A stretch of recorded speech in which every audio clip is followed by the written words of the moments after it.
Due to the limited monetization of true crime videos on YouTube, I have created a Patreon for those of you who would like to support the channel. The link is in the description below. Get access to ad-free content, early access, and exclusive videos depending on the tier. Thank you so much. Also, we've created a Discord channel for those of you who would like to join the community. Hello, and welcome back to another Interrogation Breakdown. Today, we cover the interrogation of Todd Mullis, a hog farmer from Iowa accused of killing his wife Amy by impaling her in the back with a corn rake. I'm going to cover the background first, and then I'll move to the interrogation footage I found. It's only 30 minutes of a 2-hour-long interrogation, but it is the footage that was seen by the jury. I will not be stating the name of their child, as this crime was in 2018 when he was 13, and so he is only 16 and thus still a minor. On November 10th, 2018, Amy, Todd, and their 13-year-old son were working in the hog barn. It was one of two, each the length of a football field. Todd was setting up equipment, their son was carrying heaters, and Amy was cleaning the lights. Both Todd and his son said Amy said she felt dizzy, so Todd told her to go lay down in the house, but first grabbed the cat carrier from the red barn because he was going to need it to round up kittens before using farm equipment and he didn't want to run them over. Todd said Amy had had surgery just 4 days prior, and he figured she was dizzy due to that. Todd and his son kept working for an hour before heading to the front office in the barn. When Todd didn't see the carrier, he sent his son to check the barn for Amy. Okay, what the f***? Your wife has been having dizzy spells. The carrier is not where you had asked her to put it, so you send your teenage son to check on her. What if she's passed out and hit her head? Do you really want your son to see that? Well, apparently, his son discovering the body was pretty important to his defense, because he made his son walk in, and what did he see? His mom, laying face down in the opening, a corn rake sticking out of her back. His son yelled for him, and Todd pulled the rake out of her back and drove her to the hospital, calling 911 on the way. Here's that phone call. I'm on the road. I'm out of breath. Okay. What's going on, sir? My wife, she's not responsive. I don't know if she's sick. I don't know. She was halfway out the door. I sent my son over to check on her. He yelled at me, and she looks gone. Okay. We'll get an ambulance for in just a second. I'm headed there. I grabbed her and I threw her in the truck.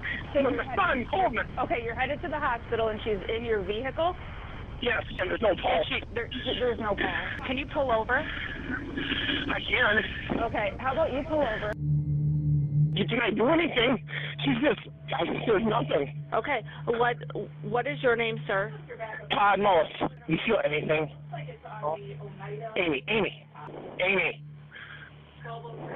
Okay, sir, what happened that she's not conscious or breathing? She fell on a fork. I put a fork on her. It was an old fork sitting in somewhere, and then she was halfway out of the barn. Like she was calling to get out, and then yelled, and I ran over there, and she's laying there. She is not responding. Okay. Come on. Sir, do you feel comfortable doing CPR? I can try. I'll try anything. Is she flat on the, are you able to get her flat across maybe the seat? Yep. 1, 2. 1, 2. Go on. Come on, respond. She's cold. Come on. Come on. Come on. Todd told detectives he thought Amy had fallen on the rake. Sir, what? Your son found her face down with a rake in her back. She didn't fall back on it and then roll over. How in the world do you think that would have happened? That's a terrible lie to try and cover up the murder.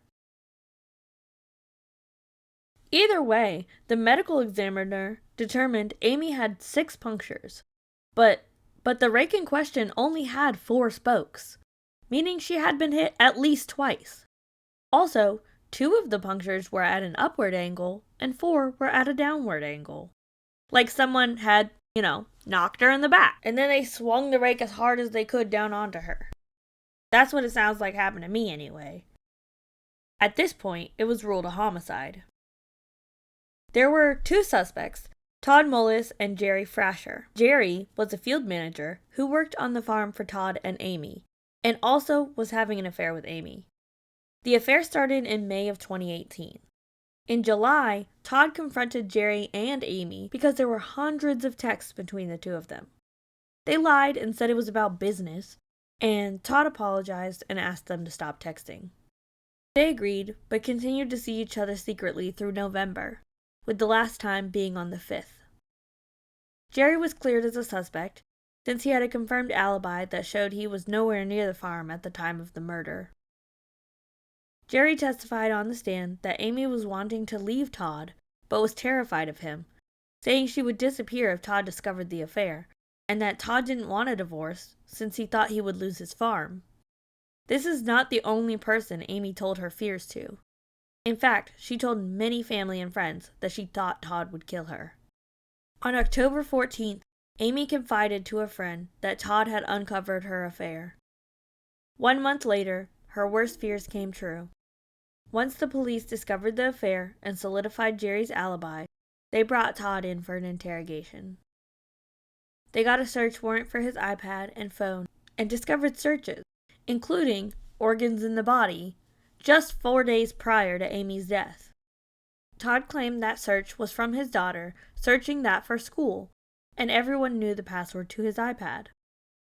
Okay, fair enough, but in the months leading up to the murder, killing unfaithful women, what happens to cheaters in history, what happened to cheating spouses in historic Aztec times, and thrill of the kill were also searched on his iPad.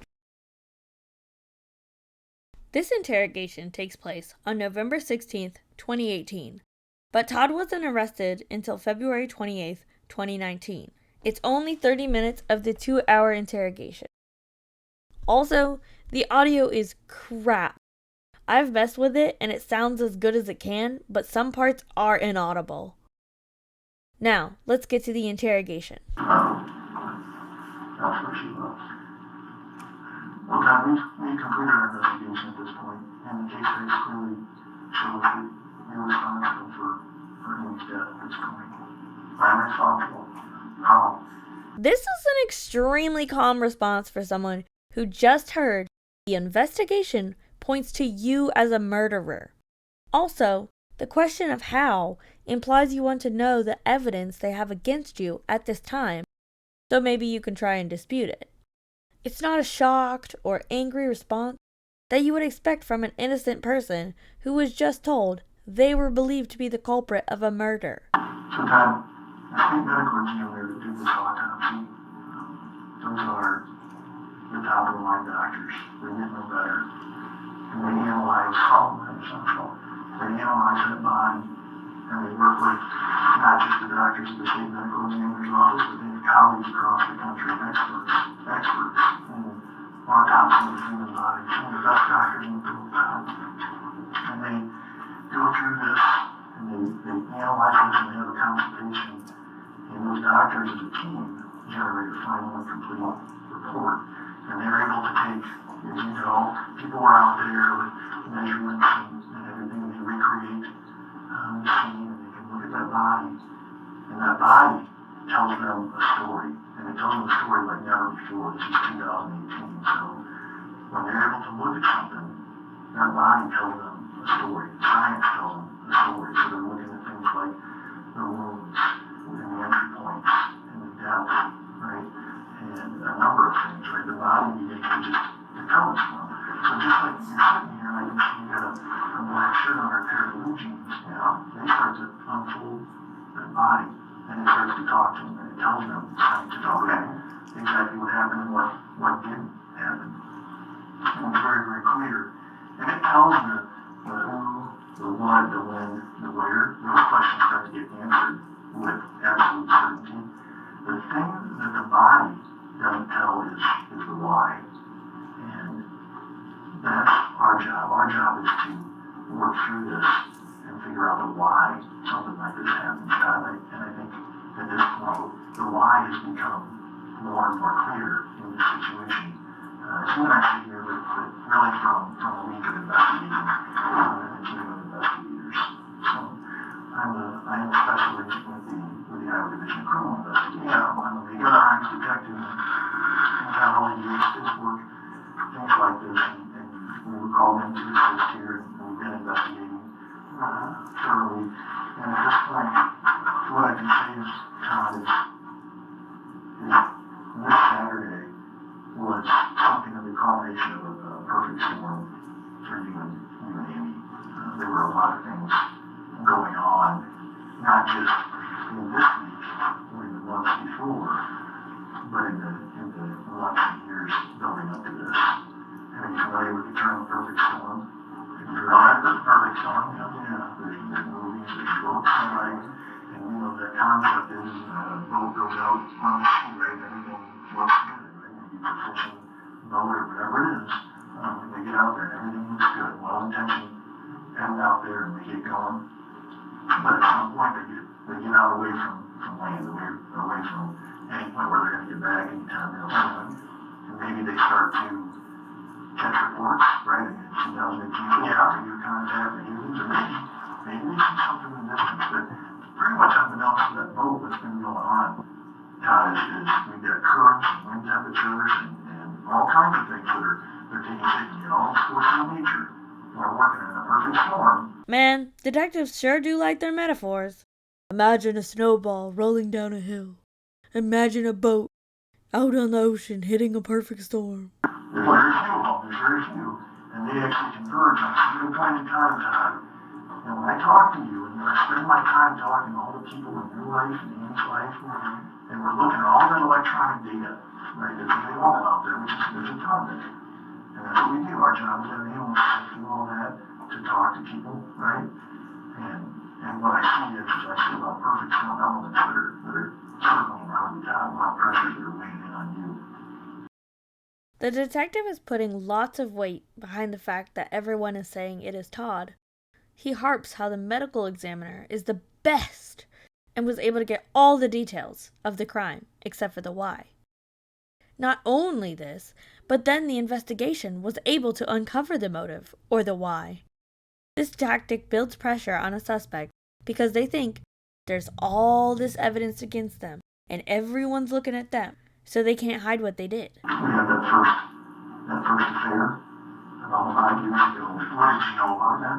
Absolutely know about that time. We know about, I know about that first affair. I know how hard that hit you and the family. I know what that did to your trust. I know that shattered trust. And I know that wasn't a one and done, that things just were, left behind after a few counseling sessions. I know the baggage from that lingered, both in her life and in your life, such that your relationship was never the same. And there was a lack of trust, and there was a level of suspicion, rightfully so, Todd, because you're right. As you start to have your children, I know your children are very, very important to you, I know.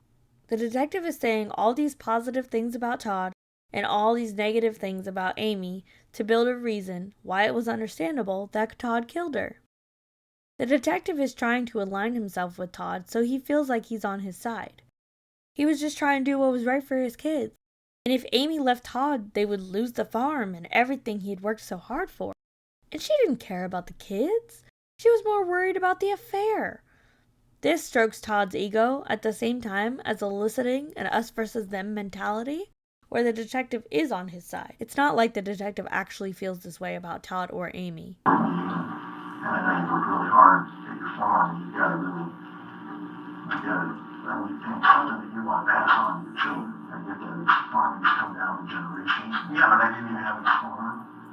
And I know that all that's there, and you're trying to be a good dad in the midst of Amy not really pulling weight in some ways, right? I mean, that'd be putting it nicely. To say she's out having sex with another man that time, that's a devastating fight. That's right. And that's a devastating. It's a devastating storm on the horizon. But then to have this again in 2018, you say, oh man, not again. Jerry, again. And you have suspicions. And we're right to have suspicions. And we're worried about things going on between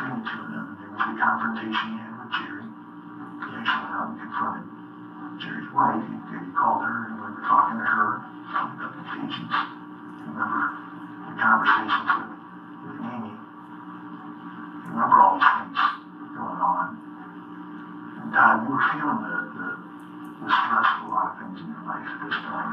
And that lack of trust was gnawing away. Here you are trying to put in hard yards, work the farm, do the right thing, cultivate that relationship with your kids. Prison is coming up. He is a young version of you, right? He is not wired out to him. You should be very proud of him. And you want to hold this family together, you told me so bad. But that's not chief on Amy's mind. It is on some days. But Amy is, I don't know what she was thinking every day. Taking care of Amy's needs. I don't know what she was thinking. I asked her so many times. But she thought it was all this moment stuff. And she's chasing after Jerry and pursuing that relationship even after. She's not worried about you. In fact, her conversations are, what portion of the farm would she get if she left you? And what would happen with the kids? Could she walk out clean with some OG? Could she walk out clean with some of your farm? Or could she take some of that away from you? And maybe that was going on. And you thought about those things. You were worried and contemplating what she could do if she tried to rip that away from you. And so all these perfect storm elements, now they're brewing. And this is all still very much fresh. And then we come to Saturday. And it's not just another Saturday. It's not just another nice day out the hog barn and some chores. Things got out of hand. I know they did. I know for a fact now. We can look at that and we can see evidence. And here's the deal with this time. The evidence will drive this thing. It will drive it. The evidence will tell the story of what happened. It'll tell the who, the what, the when, the where. But what that evidence is, it's cold, it's indifferent. So when that evidence is laid out, and it tells what happened, that's cold. The explanation that you and I are doing here, that's warm. When people can understand the perfect storm, the things that are going on, and the stressors you were under, and what Amy was putting you through, and the other things that were going on, that's warm. And we're going to stand my mind this original time. You knew all that time. And I think this helped out too. I knew you were asking about the relationship, and you had your suspicions, and it was gnawing at you, and you were upset. You weren't going to have that farm taken away from you by Amy. That wasn't going to happen. You weren't going to have your children taken away from you by Amy. You weren't going to be jerked around for round number 2. After you weathered the storm 5 years ago, you went to the counseling, you did the right thing, and here we are. We're right back at it. Commitments are made, and you allow her to try and rebuild trust, and here we are in the summer of 2018. Here we are right now, and Amy's doing it to Todd again.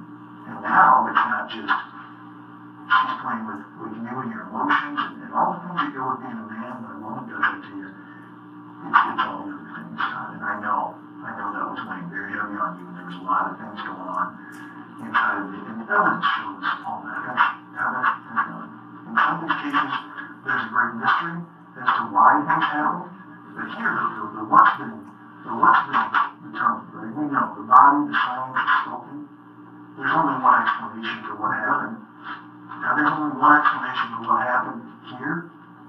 There's only one explanation. And there'll be only one explanation given. And that'll be hard and fast. But it will be cold. And people will be looking for the why. And they'll want to say, Todd, help us with the why. I'm sitting here today and I know the why. I know why you got to this point. I know why you got to this point, Todd. I know what happened that Saturday. And I know why you got to the point where you were so frustrated. And Todd, sometimes we do things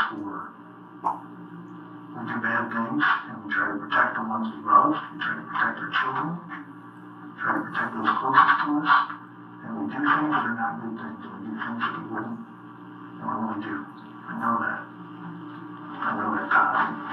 And I know you were a family. I can tell you, I've been a police officer a long time. I've been with 18 years, so. And I remember a father, much like yourself, a good father, who lived down in southern Iowa, and then he was family from Minnesota to fish in a cabin. And he had to work Friday. He had a tough job, and he worked, but he told his wife, I'm going to get out every morning, pick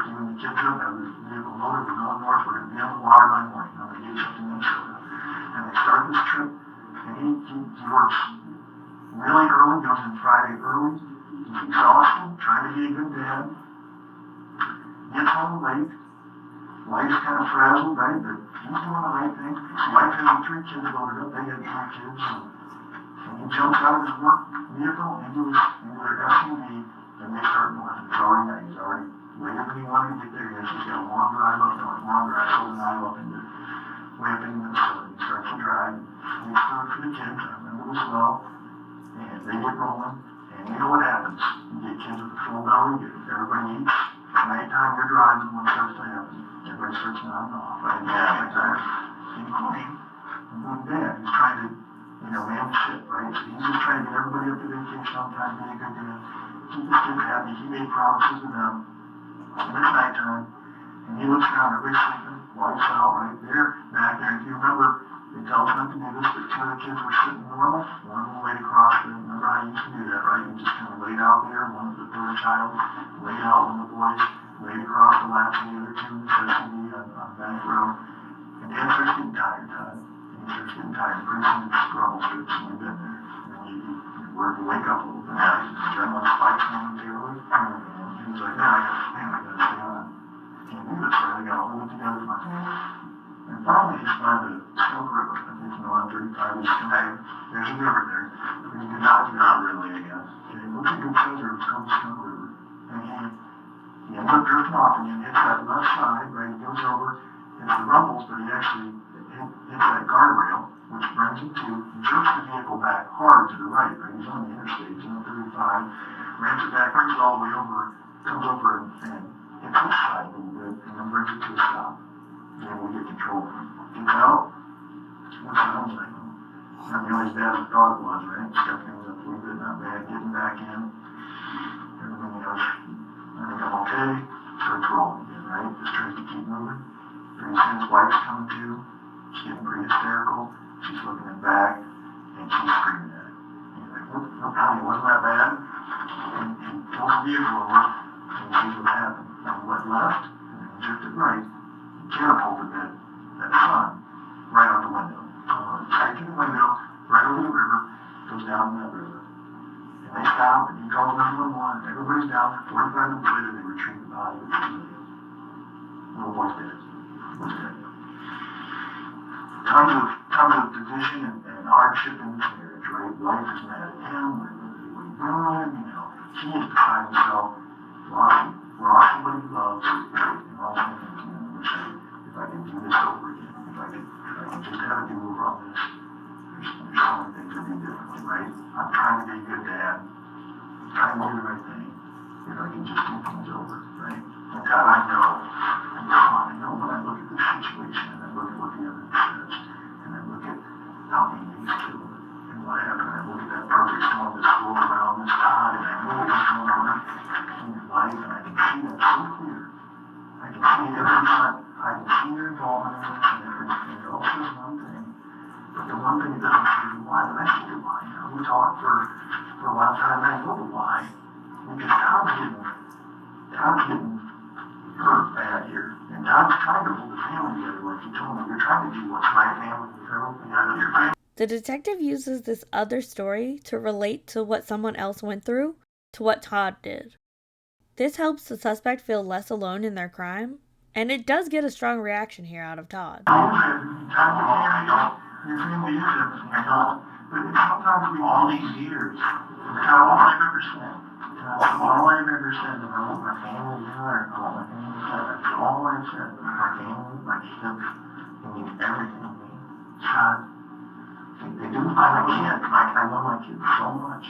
And I do. And God, sometimes people, we do things for those we love, we do bad things, but we do things because we try to protect the ones we love. And I know that here, I know you're trying to protect your family and hold them together. Even if Amy is doing things to rip that family apart, I know that you're trying to hold this together and you were trying to do the right thing. God, I remember when I came home one night. I came home from work, and the neighbor is pissed off. He comes across the street, he's mad as hell. He comes across the street and says, come look at this. Come look at my truck. Takes me over, shows me his truck, big key mark right down the side of the rock mark where it is. And that's too bad, man. I mean, it's too bad because raised better than that, right? He said, no way, man. And I said, here, I'm going to get him right now. So he tried to get him away. And he was in the truck. Get in the house. I didn't want to get in the house. I'm so right. I'm sorry, man. I have no idea. I have no idea. I leave my kid in his room for hours, right? I'm my wife's like, hey, you think you should talk to me while I know what's on there? It doesn't come matter to me, right? So I'm in his truck.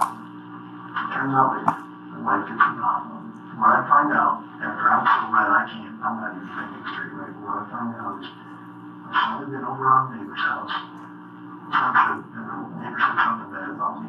They made a derogatory comment about me. So my son, and the guy goes inside, and like he does, he takes a rock, and he's like, I guess better to defend my honor, right? To defend my honor, okay? And so now when I find out later, I wasn't interested up front, right? All I saw was, this is what happened, right? I'm looking at the truck, problem, we did it, and now I understand. Now I understand that when my boy does something for me, right? It's wrong, but he did something for me. He was trying to protect me. He was trying to defend my honor. And Todd, I know sometimes we do things for people that we care about, and we try to protect them. But here's the problem, Todd. Here's the problem. If this happens, and if it's happening to Amy, and I know you want to hold the family together, and this thing happened, and you did not see this coming on this day. There was a lot of perfect small things going on in your life, Todd. The evidence shows us that. And things were swirling, but things came to a head on Saturday. And Amy, things happened. I know you were working this up for weeks and weeks and weeks and months. How you were going to kill me like this time. But I know things came to a head. And I know about what happened that morning. And this happens. And Todd, things got out of hand. Saturday morning, things got out of hand for you. And then it's, oh my God, my family means more to me than anything. My family means more than anything. This is not going to happen like this. I'm not going to let it happen. So Todd, I know sometimes we do things because we're trying to protect the ones we love. We're trying to protect Tristan. We're trying to protect Taylor in this. We're trying to protect Wyatt.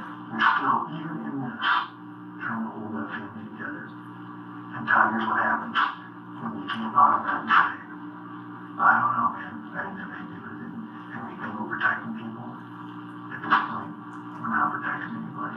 In fact, now you're the only one hanging out there who's saying, I didn't have anything to do with it. I didn't know anything that happened Saturday. It's a big mystery to me in the bag. The case back shows Todd absolutely 100% that's not the case. I know that now. It's not. That's a foregone conclusion. I know, tragedy. I know what happened here.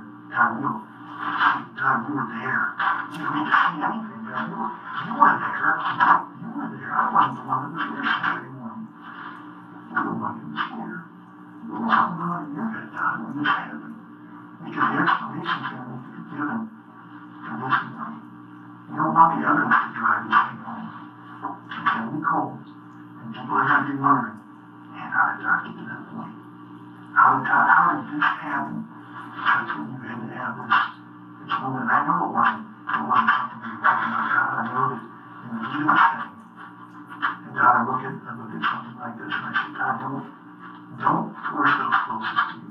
Don't be trying to bury this thing like you. Who knows, things were right there. Who knows? You guys weren't together though. There was time when we were not together that morning. I know that now. I know. And I do. Todd, let's go. It's done, Todd. Yeah. So we're done. So that, I didn't come in here today to debate if this happened. I came to sit down and talk to you about the why at this point. And it's really important. It's really important that you guys sitting here. And I just want to hear from you, Todd. Is it something where you're sorry that things got to this point? Or don't you think you're just going to want to or do you, as you sit here, a few minutes ago, almost in tears, you're telling me how important your family's not believe that. The detective attempts to use Todd's love for his son and family as a weapon against him, saying everything he can to make Todd think his son will hate him if he doesn't provide closure through a confession. The problem with this tactic is his son wholeheartedly believes his dad and hasn't shown a single doubt in his innocence. That will prevent Todd from breaking to this tactic. I believe you. Well, we started talking about we started talking about 5 years ago. My emotions come back every time. Absolutely, they come back. That was my goal. That's why I did what I did. I mean, as far as making the recommit, because that's why I did the years of 15 and that's with another man in 2018. I didn't know what I had. Todd, you were so mad about that. You felt betrayed again. And you saw there's no facts. God. And you knew what was happening. And there was no way you were going to let things go down this way. She was not going to take all that from you. Not cheating on you twice, and then trying to take your kids, and then trying to take the farm. That wasn't happening. You weren't going to let that happen. And I understand that. I mean, it's hard to do something like this. God was smart, you're not there at all. You just don't care. You just don't care. And I know that's not you, but I said you're with you. I know, Todd, I know you. The detective shuts down Todd from explaining and tells him the story the detective wants Todd to accept. The more times he says the story, the more likely it is the suspect will accept and start to believe the story, even if they are innocent of the crime. I know you care about Amy. I know you love Amy. I love her all my heart, and you do. And that's how things happen like this. You don't hurt Amy because you don't love her. You hurt her because you love her too much. The detective uses Todd's words and love against him. It shows how even when you think you're saying something that will be beneficial for you, the detective can twist it and make it into something sinister. That's why you always ask for a lawyer. You love her so much and she doesn't return that love. In fact, she betrays you. And that's why this happens. It's not that you don't love Amy. It's that you love her more than she ever loved you. And you know that's true. And I know that's true now. And I know you're sorry that this happened. I know as we sit here, you're so sorry this happened. And I know as we sit here that God is weighing heavy on you. It doesn't go away. Well, I mean, it doesn't move on. That's true. They need explanation. They'll see what happens. They're going to want to know. And they're going to need you to step up and be that man that you told me that you are, God. Be a man. Need I say more? I don't think we can catch a break from the be a man tactic. You told me you're a good dad. I believe that. I believe you're a good father. I believe you're a good husband. Better than most. A lot of them would have been gone 5 years ago. You know that. Most would not have put up with round 1. Definitely don't want to put up with round 2. And they don't want to hear about someone being out from underneath me. As you're, faithful, you're gonna do that to me too. You're gonna do that. So you're gonna dig a dagger into my heart, and then you're gonna play with my kids and my farm. No man can handle that. I get that. I get it, Todd. So as we sit here, I know this is the case of loving Amy too much. And God, I'm reaching out to Amy and just, I don't know.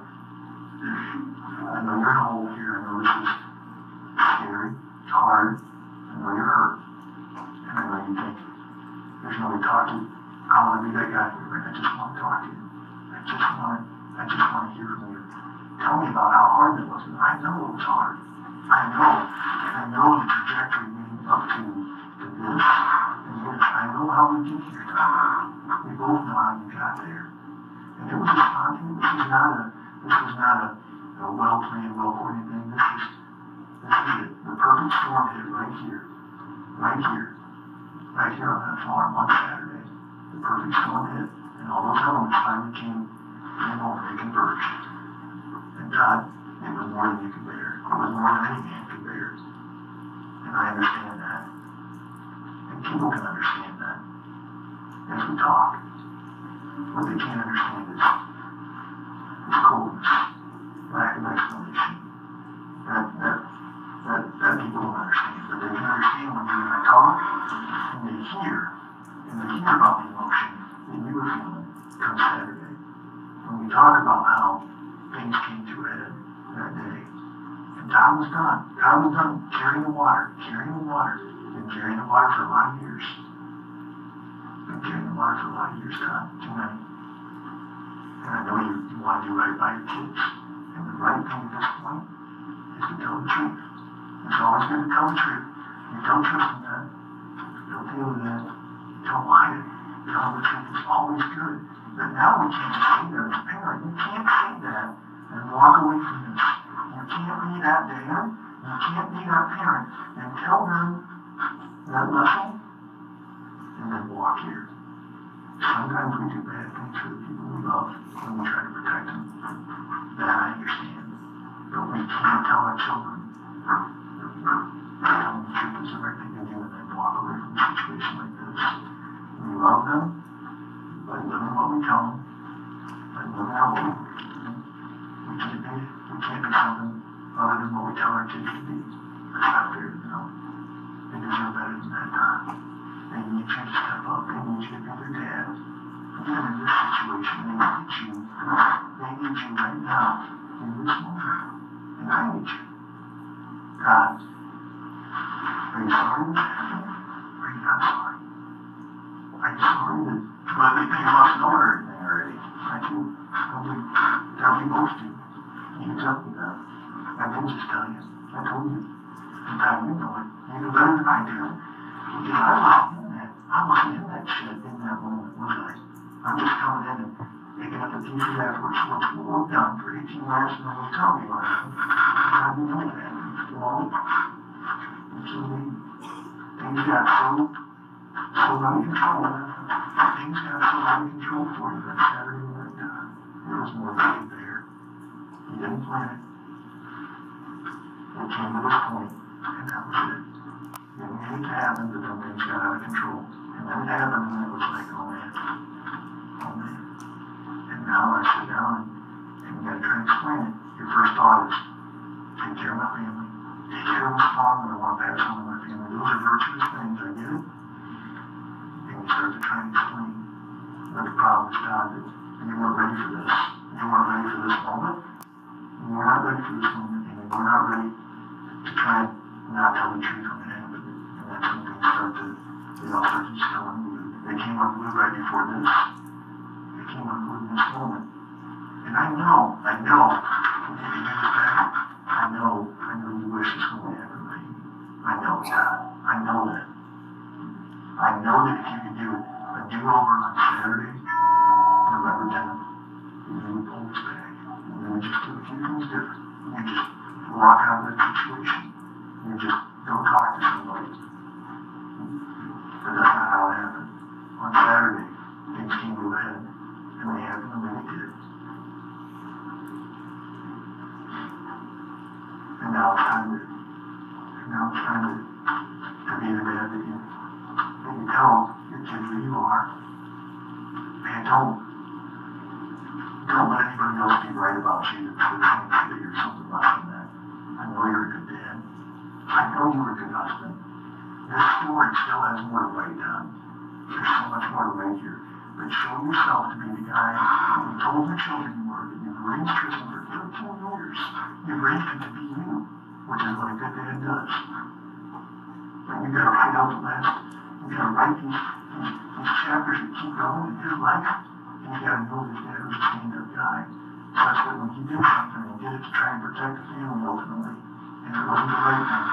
And you're willing to say, okay, son.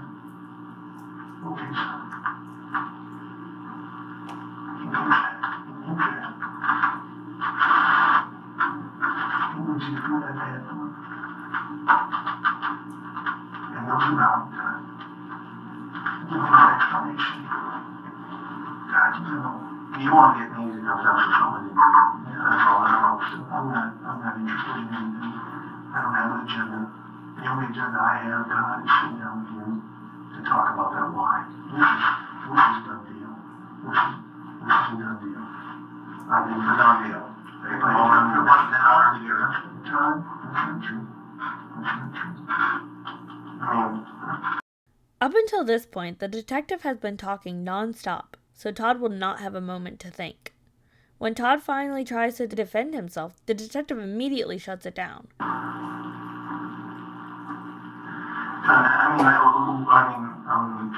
you know, I don't think you can see the way forward here. I think you got this figured out. You think you can see the way through here smart guy. You've done a lot of things. You've landed on your feet a lot. You're doing well for yourself. Here's one time in life you're not ahead of the game. You're not seeing this right. I'm trying to help you see it. You can't see the way forward here. The way without the truth is not going to be the way forward. We both know what happened on Saturday. We both know what happened. And at this point, when you're the first one, you're going to go and execute. Okay? I'm going to go with that. I'm going to be taking some things from you. Okay? I'm going to take your, you can read this, I have a copy here for you. I'm going to be taking your cell phone. You're going to go get that. I'm going to take your cell phone from you. Okay? I'm going to take a DNA sample from you. We're going to take your fingerprints. Okay? We're going to take your full body photographs, and we'll be going back to, we're going to go back to the farm where all this happened. And we're going to do a little more analysis there. The judges, as we look at the evidence, he's ordered that this is what's going to happen now. Okay? So, the time before you all that, before this continues, keeps moving down the tracks, I just want to sit here with you, two guys talking. These are final strokes.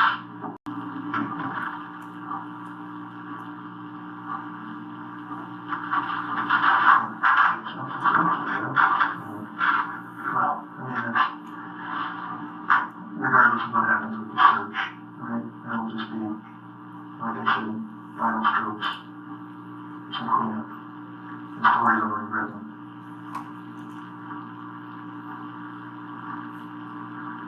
We both know what happened today. What do you think? I mean, you killed me. I can understand why. The detective again here does not allow Todd to defend himself and tells him, "You killed Amy." The detective is using a very non-confrontational tone throughout this entire interrogation. Even as he says this, he seems friendly and understanding, which has a better chance of getting a suspect to feel like they can, or want to, confess to you. And it's hard to wrap your head around, I know.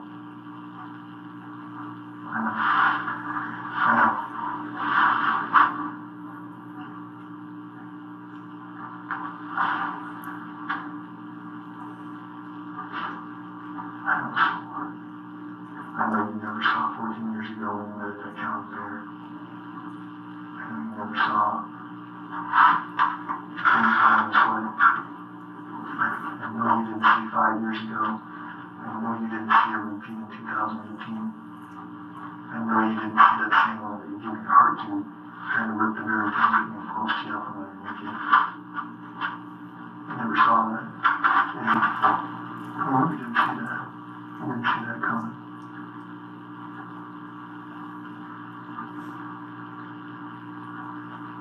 God, sometimes we do bad things. It doesn't change how much we love people. It doesn't even change who we are. But we do have to step up and be honest. We do need to tell the truth. Because what's closest you're going to want that explanation. And I want to be the one I want to understand today. I want to have that understanding that comes from you. I think the detective did try a lot of fairly successful tactics in this interrogation, but Todd doesn't actually seem to care about his son, like the detective was trying to make a point of. Presuming he's guilty, he wouldn't send his child to find their dead mom if he cared about them. In my opinion, he cared about covering his own butt, and he didn't want to lose everything he had worked so hard for in his life, in a divorce. The detective did touch on that, but of course, no person is going to admit to that because it sounds so callous, and a jury would convict them immediately. So it makes sense why he wouldn't push that avenue more. Based off the reactions and body movements of Todd, I think he's guilty. An innocent person would not sit there and accept that they are being called a murderer, especially of their wife, who they claim to love very much. They would vehemently deny that because it's an insane accusation and doesn't seem plausible. But Todd's cool as a cucumber. He's just like, how? How do you know it was me? Like, that's how it comes across. Like, how do you know it's me? Wow, you guys figured that out fast. Like, that's what it sounds like. He was clearly only stressed about the amount of evidence they had against him, in my opinion. On September 23rd, 2019, a jury found Todd guilty of first-degree murder. He was eventually sentenced on September 4th, 2020, to life in prison without the possibility of parole. He was ordered to pay $150,000 in restitution to Amy's family. His motions for a mistrial were denied. Now, there's a lot of discussion that there's reasonable doubt that Todd did this. The main point is that the son says that Todd was in the hog barn with him the whole time. Here's the thing. Child testimony is extremely unreliable. Imagine you're 13 and you find your mom's dead body. You could not conceive that your father is responsible. You would refuse to even allow a sliver of the idea into your mind. You tell the police your dad was with you the whole time, and you're convinced he was. But, like we said earlier, the barn is the length of a football field, and the son was moving heaters. How much time would it have taken for Todd to go to the red barn, hit Amy twice, and come back? Likely less time than it would take to move a heater across a football field. Plus, who else would have known Amy was at the red barn and that there was something there already to attack her with?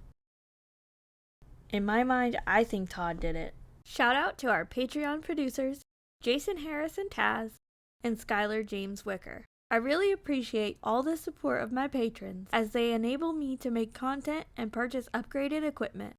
Thank you so much.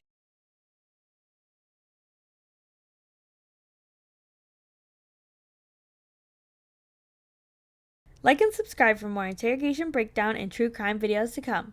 If you have a suggestion, leave it in the comments below. Thank you and have a wonderful day.